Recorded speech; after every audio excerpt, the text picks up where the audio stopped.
Larry, how much has the political backlash, thank you, to ESG investing had on you and BlackRock? Other than being dehydrated, actually, if you just reflect on BlackRock's flows last year, the backlash, it's public. We lost about $4 billion of flows from various states. But in long-term flows last year, we were awarded $400 billion just last year. In the United States, our clients entrusted us with an additional $230 billion. So you tell me, $4 billion out and 230 in the US. On the other hand, let me be clear. I'm taking this very seriously.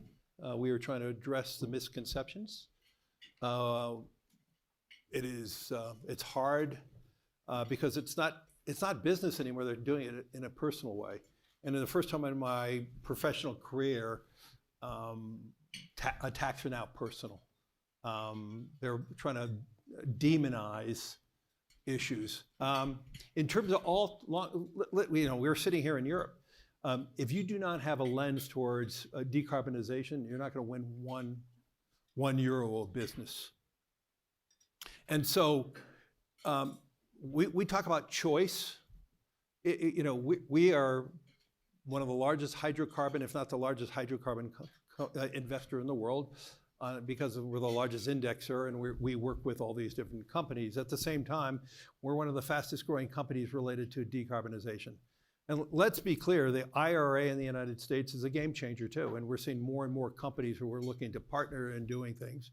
And in our conversations in Europe, we're hearing all the Europeans are looking to have a similar response. So let's be clear, the narrative is ugly. The narrative is creating this huge polarization.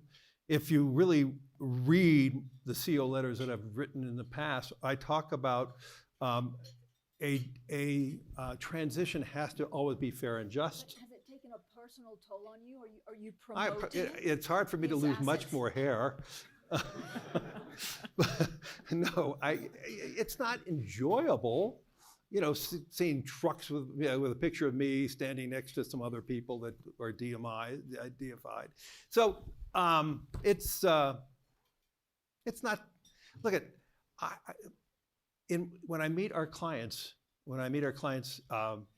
in Europe, our clients in the Middle East, in Asia, when I meet our clients in red states and blue states, I'm actually rewarded about the depth of our conversations.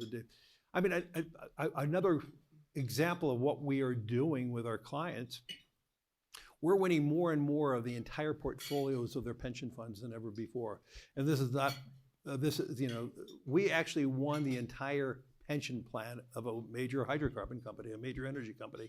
If we were that enemy that we're being accused of, I don't think we would have those type of relationships with them. We're working with one or two major energy companies right now on their pathway on decarbonization. And so, as my letters wrote, we have to be working with energy companies, not against. I've always said we are hostily against divestiture. Divestiture, it just moves from public hands to private hands. And so even in the first letter when I talked about decarbonization and climate, that was in 2020. And all the things I've said are still true today. Unfortunately, there are some politicians who are taking some sub-parts of a sentence out of context. And that's the world we live in today. But does it make you rethink actually promoting some of those products in America? No, because if you reread what I said, a transition has to be fair and just. Right. A transition is not going to be a straight line. Obviously, when I wrote letters, I never anticipated a war. I never anticipated a disruption of a major energy producer. So we have all those issues. But no, in winning $400 billion of long-term flows from our clients, I think that is telling you that our voice is still is even more resonating with our clients than ever before. And 99% of our clients' flows are private flows. The few that have wanted to make it a political statement, I could promise you we treat every client individually.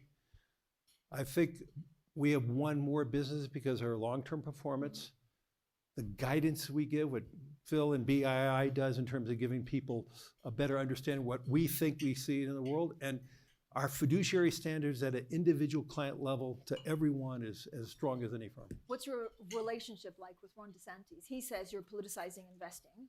Have you tried to convince him otherwise?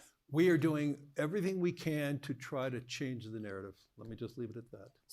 So you've met with him? I'm not going to go into who I meet and who I talk to, especially not not with this audience. Larry, talk to me about your annual letter. Is it coming? Or do you still enjoy writing those? Well, I did write a letter in November on voting choice.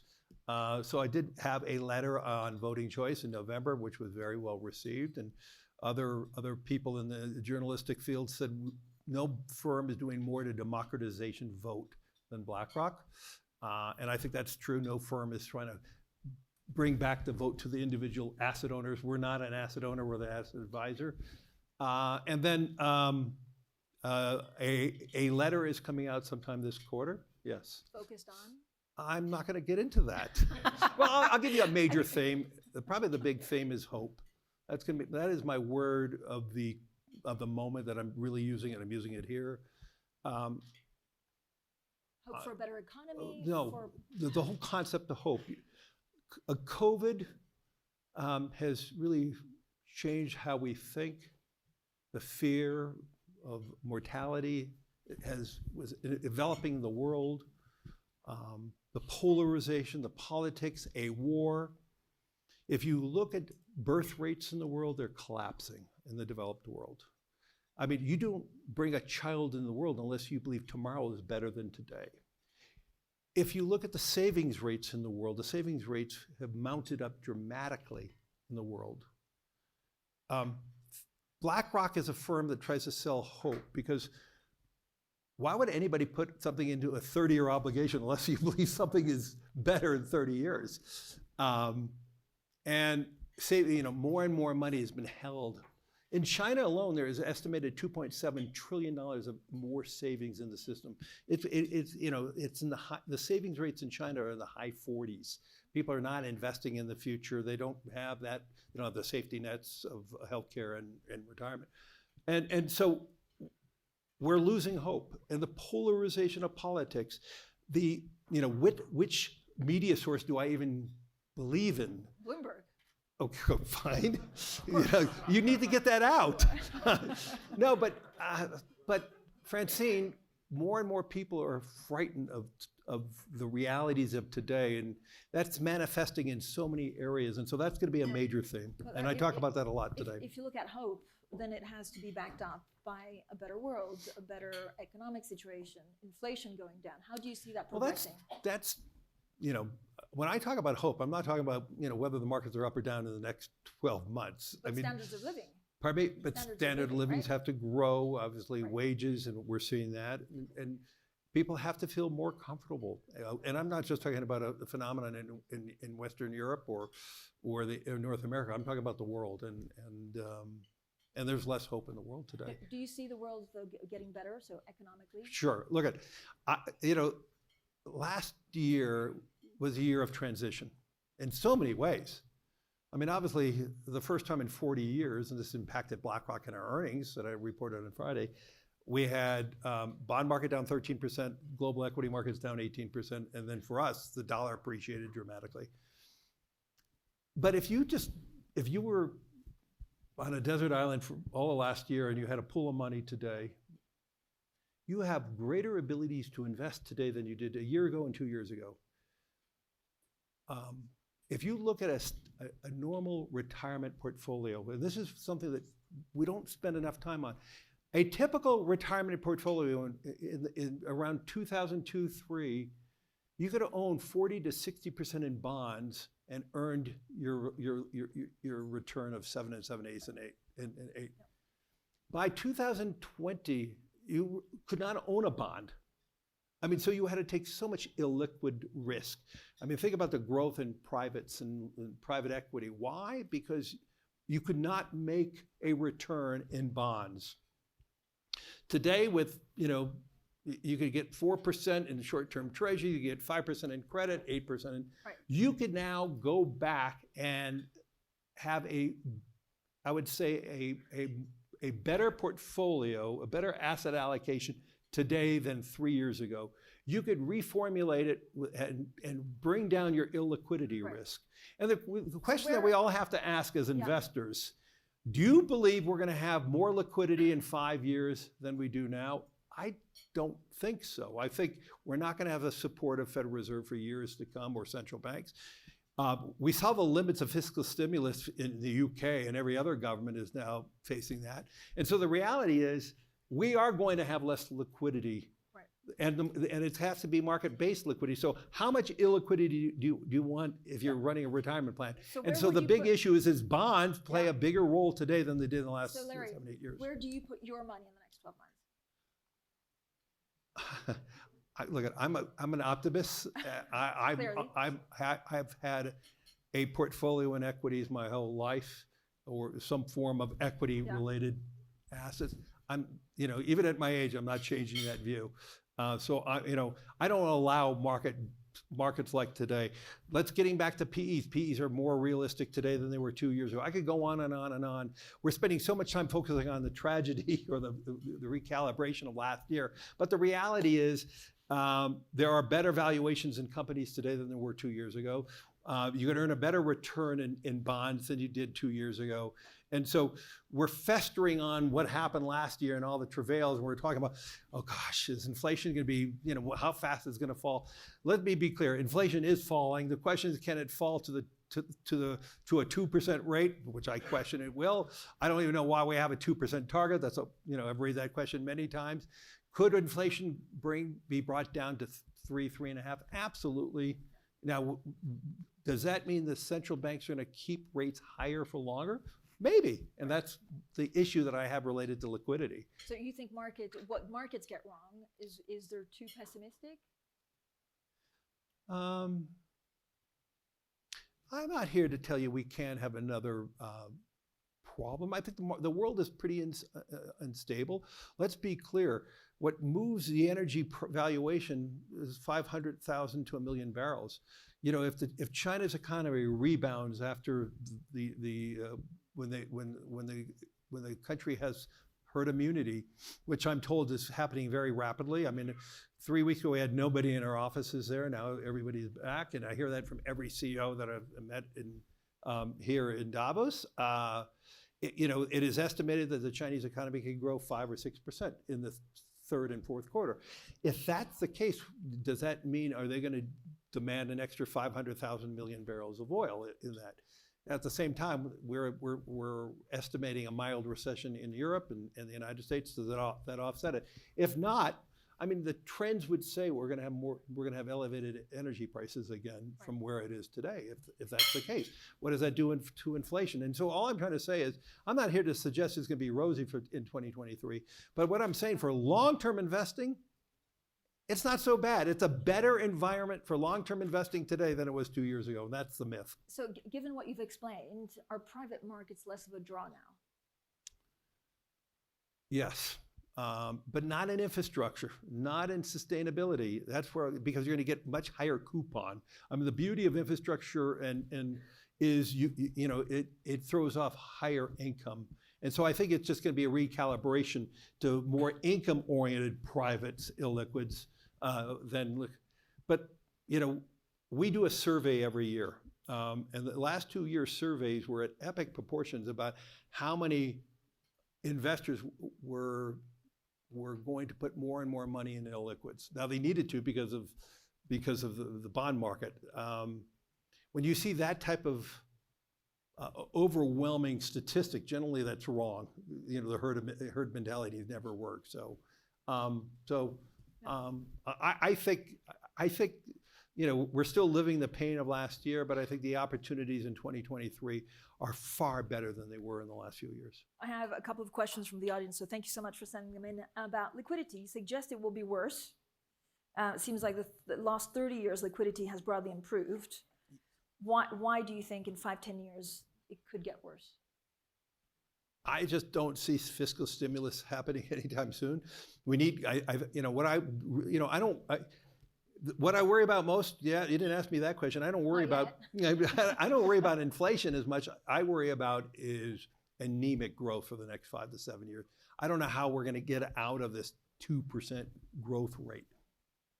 And that's my bigger issue. We're not going to have the fiscal abilities unless we grow to add on more fiscal stimulus. And we're certainly not going to have accommodative central bank behavior for the next few years by any means. So what would be your growth plan if you're in charge of a large economy? Well, I do believe, look, another thing is, in the last 2 years, certainly since the Ukraine invasion, is we hear national security coming up all the time. Okay, for national security, Europe needs to have its own chips. For national security, the US needs to build its own chips. For national security, we need to have more independence of energy, whether it's renewable or hydrocarbons. Let's be clear, when we all talk about national security and we do it all individually as nations, that's inflationary. So we're going to be creating more and more redundancies. Ultimately, that's deflationary, but longer term. But that's longer term. So I'm not that worried that 2% is a bad outcome. I think it's certainly a better outcome than the last year or so, where we needed so much fiscal stimulus and monetary stimulus to get the economy going. And if we could just, without that government support, that we could create an economy at 2%. Plus, where I'm going to be wrong, where we may have 3 or 4% growth, is if we have another technological changes. What role does AI play and in terms of productivity? Let's be clear, a major component of why we had such high inflation is no one wants to talk about productivity collapsed during remote working. Remote working has not worked. But does AI also lead to job losses? Well, last I checked, we have labor shortages in Europe and in the US. So a little combination of new technology is probably going to be helpful, unless the Europeans and Americans open up our borders for more immigration. I'm not calling for that. No. But a good example in terms of US policy, the US changed our legal immigration policies. We're down in the United States 2.5 million legal immigrants in the last 5 years. We've made it much more restrictive for legal immigration. And I'm not talking about migrants. I'm talking about pure legal immigration. We've stopped that too. Larry, we're almost out of time, but we spoke to a Ukrainian official who said they hoped that BlackRock would put money in the country. What can you tell us? Well, it's public what we're doing. We've been hired by the Ukrainian government to help them build a reconstruction fund. We have our whole team there tasked in building out the team, making sure we have the organizational structure in place, that we're going to help them hire the right team, that Ukraine will be a great place for public money to help restore it. What I told President Zelensky is our job is to make sure that the opportunities for private capital can come to Ukraine and we can get a fair and just return. He agreed on that. He agreed on the role of capitalism in his country for that. And I told the president that our job is to make sure that the new Ukraine is an open society, open economy, that if they are looking for that type of capital, the capital will be there. And we've had many dialogues with them, and we'll have another dialogue with them later today.